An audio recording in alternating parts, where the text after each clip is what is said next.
राजापुर घटना की राज्य भर में निंदा की जा रही है। जगह जगह एसएफआई कर्मी द्वारा विक्षोभ प्रदर्शन और प्रतिवाद सभा निकाली जा रही है। आज हावड़ा मैदान के पास एसएफआई कर्मी द्वारा प्रतिवाद सभा निकाली गई। उस दौरान पुलिस के दरमियान हाथापाई भी हुई और पुलिस ने एसएफआई कर्मियों पर लाठीचार्ज भी किया।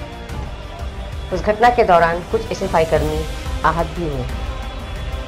उन्हें अस्पताल ले जाया गया, जिसके कारण इलाके में काफ़ी तनाव पाया गया।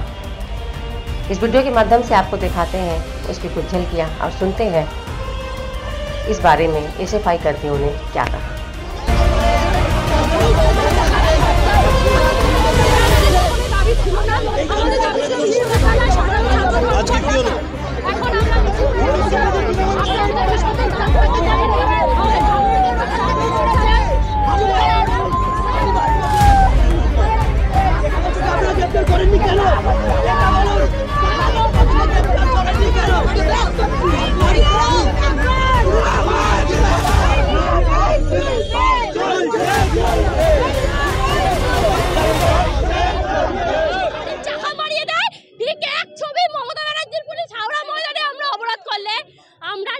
দাবির কথা বললে এখানে দাঁড়িয়ে আমাদের সম্পাদক সভাপতিরা আহত হন।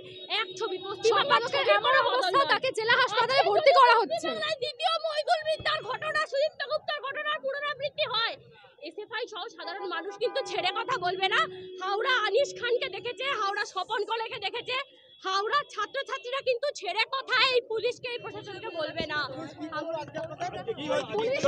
পুলিশ মহিলা পুলিশ থাকা সত্ত্বেও পুরুষ পুলিশেরা আমাদের মহিলা কমরেডদের, আমরা যারা ছাত্রী কমরেড, তাদের উপর অকথ্য ভাষায় অত্যাচার চালিয়েছে। আমাদের শ্বাসকষ্ট হচ্ছে, আমাদেরকে এমনভাবে ঘিরে রেখেছে। আমাদের সৌরভ দা, হাওড়া জেলা সম্পাদক সৌরভ মণ্ডল, তার এতটাই শ্বাসকষ্ট হচ্ছে, তার বুকে যন্ত্রণা করছে, তাকে এখন হাওড়া জেলা হাসপাতালে ভর্তি করতে হয়েছে। বিভিন্ন কমরেডের অবস্থা অত্যন্ত খারাপ, আপনারা গিয়ে দেখে আসতে পারেন। তাদেরকে আমরা কোথাও বসিয়েছি, ইভেন এখন সৌরভ দাকে আমরা হাসপাতালে নিয়ে গেছি। আমরা এখন সৌরভ দার কাছেই যাব হাওড়া জেলা হাসপাতালে। সহকর্মীরা, হ্যাঁ আমরা জানিও না, এখনো আমরা জানি না, আপনারা আমাদেরকে ঘিরে রেখেছেন, আমরা জানিও না তারা কোথায় আছে। স্বাগতিকা সেন।